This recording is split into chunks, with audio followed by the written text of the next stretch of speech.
What's pop lockin' robots, my magical little dudicorns? Welcome back to Storytime with your favorite Reddit fairy. My name is Lorna, and today we're getting into some r/ChoosingBeggars. But that's not all. I've got two stories from r/Pro Revenge. So stick around for that. And without further ado, smash that subscribe button, sit back, relax, and let's get right into it. Am I the asshole for not wanting to meet my granddaughter? The daughter is the one, not OP. Posted by user, the name is myname_.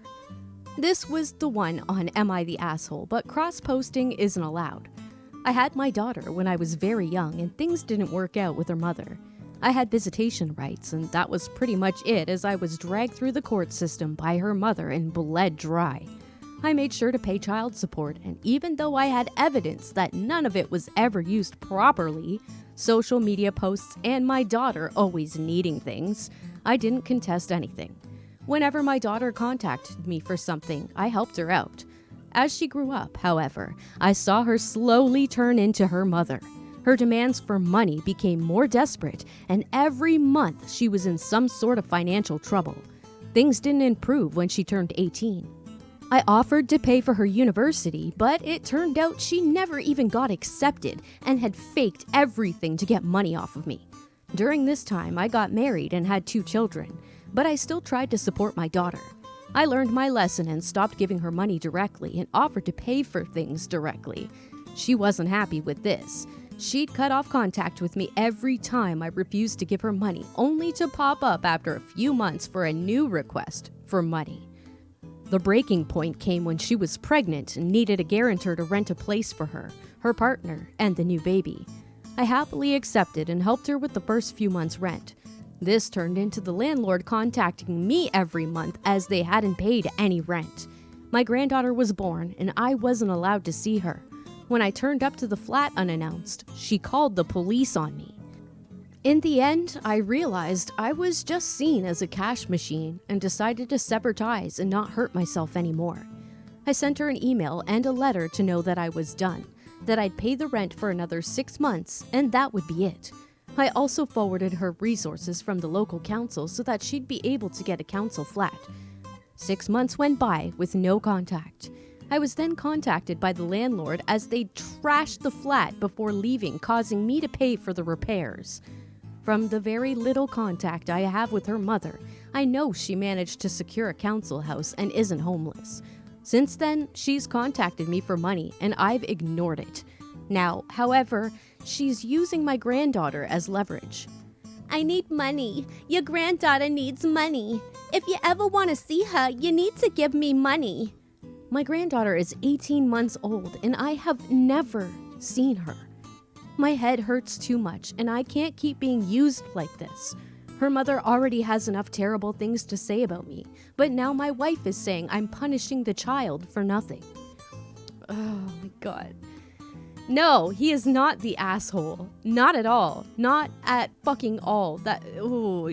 Why are you paying for her rent? Like, I get it. I guess I get it because, you know, you're kind of fighting to keep her in your life. Like, I didn't have the greatest relationship with my biological father growing up. In fact, I didn't see him for 10 years until I was a teenager and reached out to him. But, you know, people have their reasons and things like that. But I don't hold a grudge against him. But this is clearly a case of daughter taking after her mother, but like 2 Karens in one house. Like, no, or I guess she moved out, but like, no, like, stop paying her rent. 6 months. How long did he pay her rent for? Like, she's an adult. Why are you paying for her rent? If she wants to be out, doesn't want to live with you, doesn't want to live with her mother, then why should anybody else be paying for her rent and her responsibilities? Like, I get it, you know, you want to spoil your grandchildren and it really sucks that he cannot see his grandchild, but don't make it seem like it's the grandparents' obligation to pay and take care of your child and keep you clothed and housed and fed. That's not how it works. You take responsibility for your own freaking actions, Karen. Oh, but yeah, definitely not the asshole. If you guys disagree with me, let me know in the comments below, but I really, really don't think this guy is an asshole. All right, my dudes, I'm going to get into the next story. But before I do, don't forget to smash that like button, subscribe, and turn on all notifications for future videos just like this one. I noticed my last few videos, I've only got about half of my subscribers view count on these videos. So either people don't have notifications turned on or YouTube isn't pushing out my stuff. So one of the two. Don't forget to turn on those notifications, my dudes. All right, let's get into the next story. This one is called iPhone Isn't Good Enough. Posted by user can-we-not-. So I have many examples of my mother-in-law being a choosing beggar as she lives off the government and my husband. But yesterday, my husband had to call the phone company, so it reminded me of this one. Mother-in-law hasn't worked since my husband was in middle school. At the time of this story, she was living in Section 8 housing with a 3-year-old she gained custody of. He's not biologically related to any of us. With her being home all day with another kid around, my son's age, we agreed she would watch our son a few days a week while we worked. My mother kept him a few days as well. Mother-in-law had a bad habit of not paying her phone bill and having her phone shut off or getting a cheap phone that broke down constantly. Since she kept our son, we needed her to have a reliable phone. So my husband and I agreed we would get her a phone on our plan and cover part of the bill. She would pay us a set amount each month. That way, even if she was late, she would still have a working phone. My husband picked out the phones for all of us. He got new iPhones for the two of us and an older iPhone for his mom. She hated it. Not because it wasn't brand new, but because she never had an iPhone and didn't want to learn how to use it. We told her the contract was signed. We were covered part of it, plus the insurance, and it was a lot nicer of a phone than she had in the past. I even gave her an old phone case I had that was really sturdy. She didn't like it because it wasn't decorative, so she got a flimsy one off Wish. She rarely carried it with her and often let the 3-year-old use it. We explained to her that it's expensive and fragile and she shouldn't just let him have it alone in his room. Well, as you can imagine, she didn't listen and he broke it. Cracked the screen pretty severely. When we got on her about it, she defended him, saying, Well, it was an accident. He just dropped it. He wasn't being rough. It doesn't matter. You don't give a phone to a toddler. We weren't upset with him. We were upset with her. We had insurance on it, so my husband took her to the shop to see how much it would be to fix it. I can't remember exact price, but after insurance, it was a bit over $100. She started to turn into a Karen and complain. Well, why would you even bother paying for insurance? Husband said she can either pay to fix it or just deal with having to pay for a broken phone. She chose to pay for a phone she couldn't use, but then stopped paying after a few months.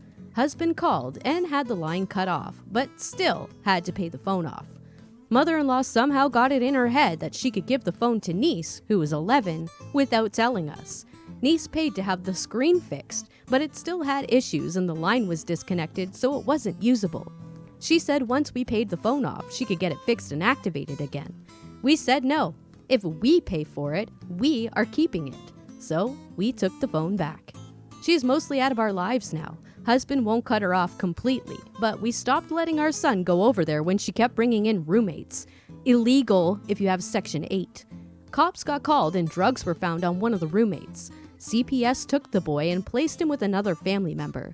He may come to live with us eventually. Still working out details. We couldn't take him away sooner because we had temporary custody of our other niece while her mom was in jail. So, yeah, that's my lovely mother-in-law. At least my husband's amazing. It's always great when the offspring turn out to be better than the parents, you know, like it's like they sit there and they learn from their parents' mistakes. I'm not giggling for any reason at all, my dudes. No reason at all. Anyway. But it sounds like there's quite a few issues that are going on in this family if there's all these displaced children just circling around. Feel so bad for those kids. Oh, my dudes. Let's get into the next story. I don't want to be a Debbie Downer for everybody today, so let's get into the next one. This one is called My 94 rodeo should be free? Posted by user Momzawa. Back in the days before I found Reddit, a distant 4 years ago, I was selling my 1994 Isuzu Rodeo. I'd bought it for $800 and basically rebuilt it on my own. Needed cash and could do without a car, so I decided to sell it and get what I could. No set asking price. Several offers upwards of $3,000, but I was taken in by a sob story and decided to sell it to an older couple for $1,500. We had agreed on a date and place to meet and swap a week later, so they had time to get the cash together. Shockingly, they didn't manage to get it together. Showed up with $1,000 and straight up told me that no one was gonna pay more for a vehicle that old, and if I really wanted to help them out, I would just give it to them instead of trying to drain them of their savings. After listening to that and them then trying to convince me to sign over the title then, and they would pay me later, I got annoyed. My sympathy didn't really last after that, and I told them I'd give them 1 more week to get the rest together, and then the car would go to someone else. They never got back in touch, so I ended up selling it to a guy my age for just over $3,000. 2 weeks later, they called and went mental because I had sold it and threatened everything from sending someone to my house to having me arrested for breaking a verbal contract. Well, no, you guys are the ones that broke the verbal contract. He gave you time, which he didn't have to do. He gave you like half off, which he didn't have to do. Or she, sorry, maybe I'm misgendering, I don't know. I always do that, I'm sorry. I just assume everyone's a guy for some reason. But this is the, yeah, like, this OP was like super nice and sitting there saying, hey, I'll give you some more time.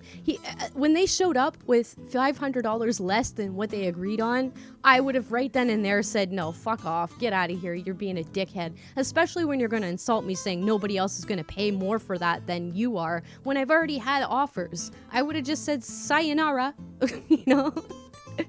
Just saying, you're gross. Anyway.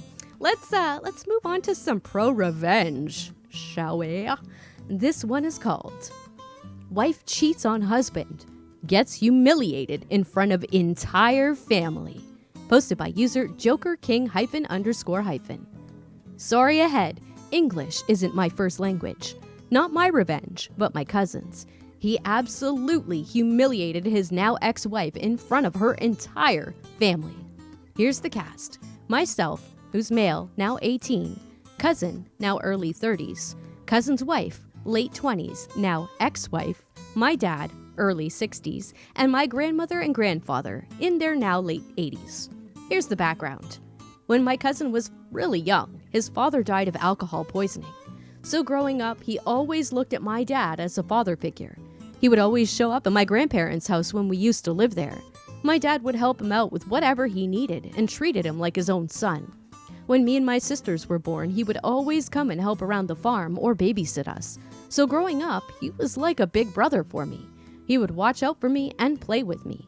So when I was 10, he started dating a girl from our town. I never got to see her or formally meet her until he proposed to her 1 year later. She was really sweet and nice and had a bubbly personality. My dad was very proud of my cousin, and so was I. One day, my cousin invited our family to discuss the wedding plan. He wanted me to be the ring bearer, which is a very important role. A few months later, they had the wedding. The wedding was really great and wonderful, but for 11-year-old me, it was too much, so I passed out on the bride and groom's table at the night party. The cheating.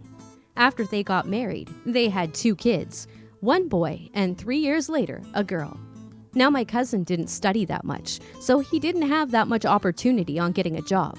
The only job he could get was a truck driver. He would drive all around Europe for 2 months at a time without getting back home. Naturally, he felt bad for leaving his wife and kids for such a long period, so he had planned to open his own transport company and hire other people so he could spend more time at home. But while he was driving abroad, I started hearing rumors that his wife was being seen with a guy in town. First, I brushed it off and thought that it's just gossip. But one day, while the kids were at daycare, me and my friends were taking a walk and I spotted my cousin's wife with this guy I never met going to my cousin's place. Me and my friends stuck around and we saw my cousin's wife kiss him right before he left an hour later. I was shocked and angry.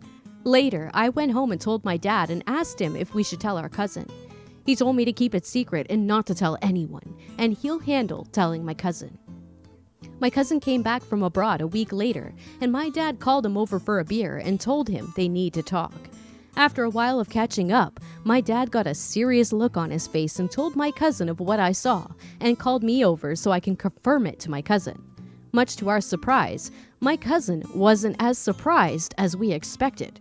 He told us that he had his suspicions and he tried confronting her, but she denied it. And he couldn't just divorce her because it is really frowned upon unless the evidence of cheating. But he told us not to worry because he had a plan. The revenge. Apparently, while he was abroad, he bought those teddy bears with a camera recorder inside. Before he left for work again, he put it in the master bedroom.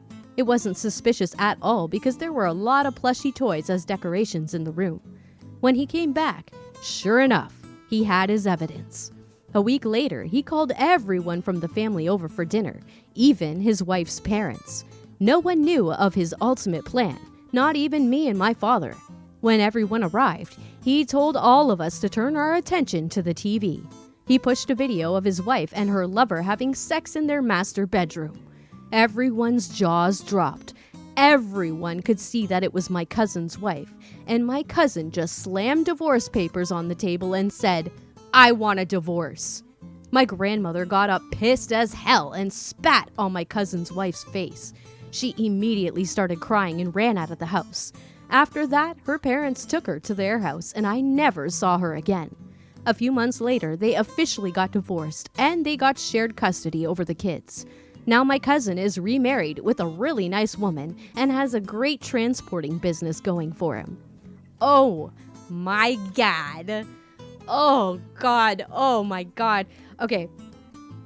That's an awesome revenge, but I really hope that OP was an adult when they showed this. I hope there were no children in the room when they showed this video. Oh my God, that's crazy. And I don't understand this. Why cheat? Why be a fucking cheater? I fucking hate cheaters. There's no rhyme or reason to it. You clearly don't love the person that you're with anymore. Why bother staying with them? Why? I don't get it. Be a man or a woman. Grow your lady balls. Grow your guy balls. It's just fucking be a human being with decency and just break up. End the relationship if it's clearly not working. Just fucking people. Stop cheating. It's gross.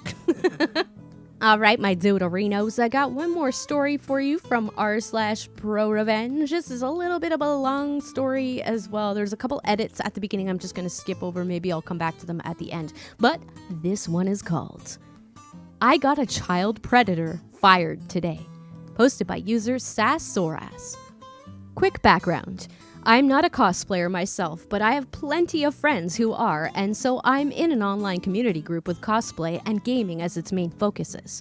I'm not active in it, but the group itself is 16,000 members and constantly growing in size, what is considered quite big for my country's social media standards. No surprise, though, that more than half of the members are 13 to 17 years old, boys and girls. There's an ongoing debate in this group for almost a year now that's what's considered real cosplay. Bear with me, I swear it will add to the story later. Imagine it like there's a group of people who are creating character-based cosplays from movies and series, and there's another who buys a wig and lingerie to pull a Belle Delphine and calls it a day. My opinion on this doesn't matter now, but the second group is also known for posting provocative, lewd, and sometimes straight-on NSFW photo shoots right into this collective group without any warnings. Sadly, the laws in my country aren't advanced enough yet to make this illegal. I'm from an old European country with great historical universities. Our school system is also quite traditional, so it's like everyone wants to go to these big-name universities with full tuition scholarships, and the ones that are privately owned have to fight for their students. I happen to study at one of the oldest universities in our capital city. This also will be important later.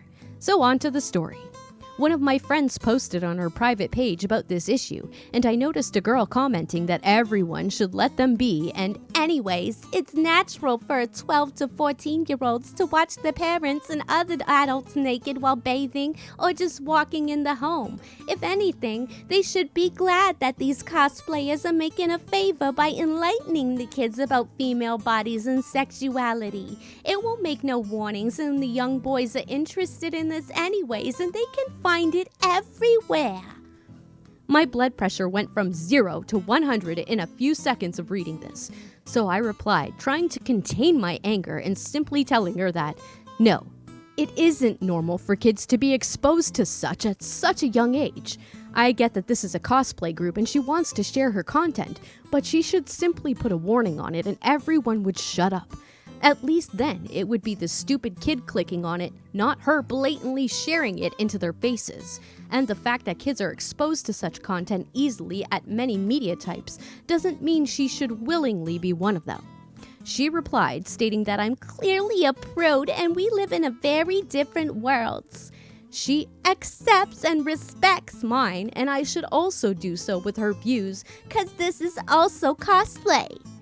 After this, I simply told her that, yes, I live in a world where we don't sexualize children and parents don't expose kids to sex, and I see that she didn't get my point, because I never said it isn't cosplaying. I simply stated that it's highly inappropriate for young audiences. In her next reply, she went ballistic with the curses. It was quite entertaining, but not in English, so I can't add here. But amongst a lot of other stuff, she told me that I'm, who's a 25-year-old female, just a little inexperienced high school girl, and you have no say in this. Then the original post got removed by my friend because she and her followers started to get super personal and vulgar with her, and the goal wasn't that. 2 days pass and I almost completely forgot about this interaction when I get the message from this friend that this woman kept messaging her through these 2 days and she's so tired and done with this whole thing. I also got the screenshots. Now, in these private messages, she starts telling this younger girl that she's a leader at a foundation that is helping young adults who came from an unsecured household. Jesus Christ. Then she states that she only wants good for her, and she sees her as one of her mentored ones. In the following 2 days, she managed to tell this visibly insecure girl that no one loves her, she deserves only hate, and she hopes it will teach her the lesson. She has mental problems and should seek professional help immediately because of her views and approach. This one at least 3 times. They are clearly right because there are more of them. The way my friend isn't changing her opinion is a sign of malice and idiocracy. She will die alone, hated by everyone. And so on with some other smaller claims. My friend was handling it quite well, but to be honest, I understand why she eventually got fed up. To the obvious question of why she didn't just block her. At the same time, her followers and friends were all ridiculing her and tagging her on hateful public posts and stories. She thought that maybe if she could stop the main bully with reasoning, the others will stop as well. Now to the revenge part. I can't express how much I hate when someone goes after the insecure, quiet one to feel dominant. It wasn't hard to find her job. She was stupid enough to use her real name on her cosplay page. And lo and behold, she's a simple voluntary mentor at a nationwide university project at a small countryside private-owned university. It took around 15 minutes to find the correct email addresses and type up a simple and short email about my concerns that she's behaving this way while using her position at the university to back it up, bringing a bad reputation to the university. Her behavior is also discouraging the young people she interacts with from this project, and I just want to warn them before she hurts someone in need. I put every single address I could find from the project office and university as a recipient and sent it along with the screenshots of their private conversation and public comments with the sign-off of my name and university. The nationwide project is also centrally hosted by my university. It didn't take 30 minutes and she got a call that she's temporarily terminated. I might update this later if there's any interest for it. I know this because of the backlash and panic on her and her followers' social media. The hysteria is still going on at this moment. Her defense is that The screenshots are forged, and I'm wanting to get her fired because I hate lewd cosplayers. I want to see you convincing your bosses about that, Sherlock. Update. The Facebook profile she sent the messages from is gone. I don't know if someone flagged it or she took it down, so the text won't lead back to her profile. So, okay, let's scroll back up to these edits here. Edit. I can't edit the title anymore, but I see your claims about this not being a child predator. English isn't my first language, and on my native tongue, we use the corresponding term for anyone who sexually exploits children in any way. Be that showing them NSFW pictures or physical contact. Still, I'm sorry for misusing the English term. I would change it if I could. Edit 2. I also see some questions about how NSFW her content was, and maybe it's just my personal judgment. The content in question is dominatrix outfits, pole dancer in leather lingerie, and bondage with lingerie content. Not enough to be actual porn, but it's definitely not safe for work content. Oh, that's cringy as fuck. But yeah, like, you gotta, if you're an adult, you have to be responsible with the content that you're putting out there for people to see. Like, I get it, you want all the eyes on, this is why they do it. Like, don't tell me that these fucking influencers and cosplayers, like, what's her name? Who the person they referenced, Belle Delphine. Don't tell me they don't do this for the attention, because I'll call you a liar to your fucking face. But, like, you have to be responsible with it. Like the OP said, don't put it like right out in the open for people to see. Maybe some of your more like non-sexual cosplay you can put for all to see, but like if you're popping out everywhere, let kids be kids. You know what I'm saying? Like, oh, it's fucking cringy as fuck.